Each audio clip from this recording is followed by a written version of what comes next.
Physical quantity में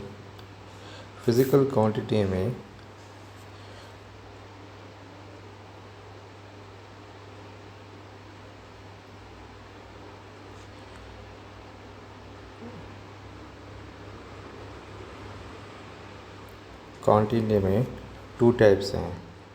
अभी one fundamental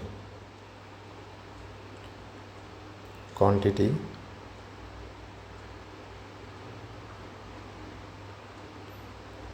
second है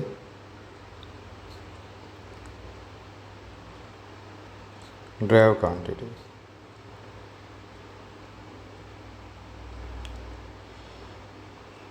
अब हम सीखेंगे फंडामेंटल क्वांटिटी के बारे में और ड्राइव क्वांटिटी के बारे में, दिस कॉन्सेप्ट में।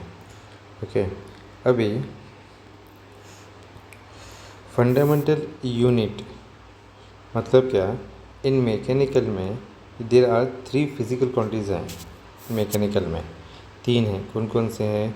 मास, लेंथ, टाइम। एक्चुअली ये तीनों भी फंडामेंटल क्वांटिटी है। ओके, कई को फंडामेंटल क्वांटिटी बिकॉज अभी which are fundamental physical quantity, mass, length, time, ये तीनों फंडामेंटल फिजिकल क्वांटिटी जो इनका यूनिट है उसी को हम फंडामेंटल यूनिट बोलते हैं।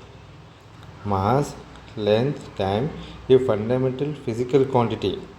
ये फंडामेंटल फिजिकल यूनिट क्या है? मास एंड वही है, तो यूनिट को हम लोग फंडामेंटल यूनिट बोला जाता है। यहाँ पे फंडामेंटल फिजिकल क्वांटिटी को ही जो इसके यूनिट को फंडामेंटल यूनिट बोलते हैं।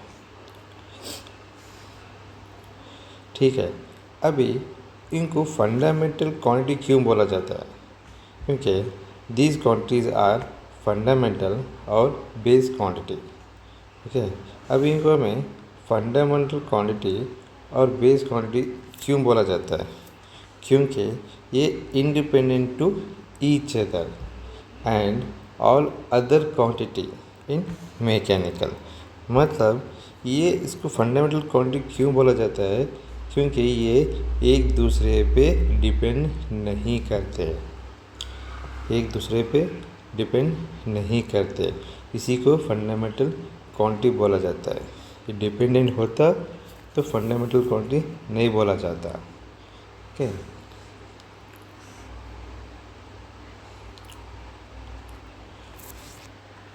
फॉर एग्ज़ाम्पल अब मेरे पास 2 रॉड हैं। ओके, दोनों को rod consider 2 wooden rods of the same length. दोनों रॉड हैं, दोनों रॉड का लेंथ सेम है, लेकिन one of them is thin and other is thin. It means the mass of the one rod thin is more then mass of a rod. मतलब यहाँ पे दोनों का लेंथ सेम है, लेकिन मास अलग अलग है। मतलब लेंथ सेम रहने से मास सेम रहना चाहिए था? नहीं, क्योंकि मास और लेंथ दोनों independent to each other. Length same तो मास सेम नहीं, इस मतलब मास और length independent to each other. Thus the mass of object is independent of length. अभी यहाँ पे देखो, दोनों रॉड में लेंथ अलग अलग है। Okay, consider 2 wooden rods of the same mass but different length. अभी यहाँ पे क्या होगा? It means length of the object is independent of mass. अभी यहाँ पे दोनों का लेंथ अलग अलग है, लेकिन मास लेंथ अलग अलग है, मास डिफरेंट, मास अलग अलग है, मास सेम है, मास सेम है, लेंथ अलग अलग है। तो इसी के लिए मास और length is independent to each other. अभी मैं क्या करूँगा, ये दोनों को now take the rod and measure the length and mass today. मैं इनको लेके मास इसका और लेंथ मेज़र करूँगा। मेज़र करने के बाद एक घर में रखूँगा।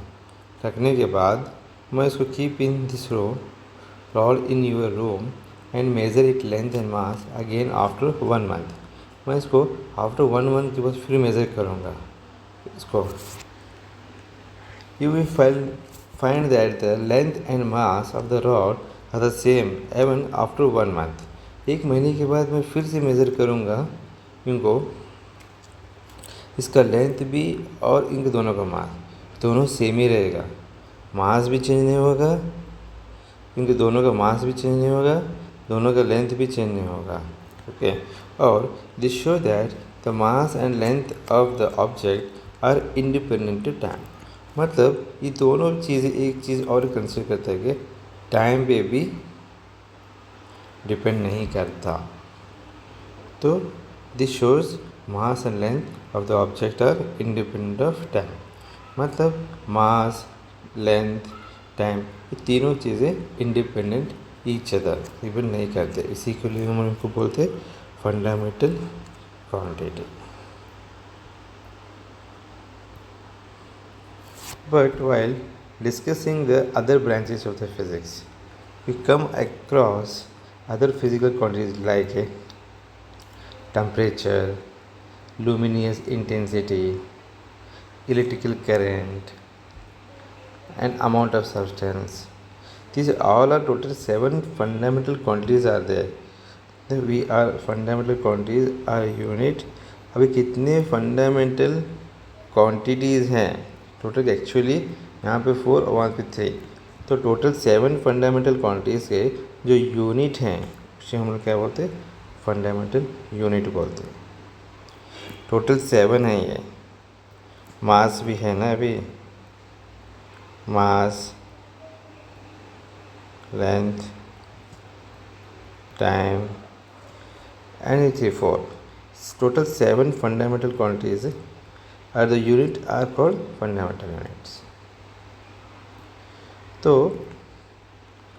अभी नेक्स्ट इन एडिशन, अभी 7 फंडामेंटल क्वांटिटीज़ हैं, इसमें और 2 एक्स्ट्रा हैं, वो सप्लीमेंट्री हैं। There are 2 supplementary physical quantities. One is plane angle, second is solid angle. Plane angle का यूनिट क्या है? रेडियन। सॉलिड एंगल का यूनिट क्या है? स्टेरेडियन। तो एग्ज़ाम में भी रेडियन और स्टेरेडियन पूछेगा। वो रेडियन मतलब क्या, स्टेरेडियन मतलब क्या पूछेगा।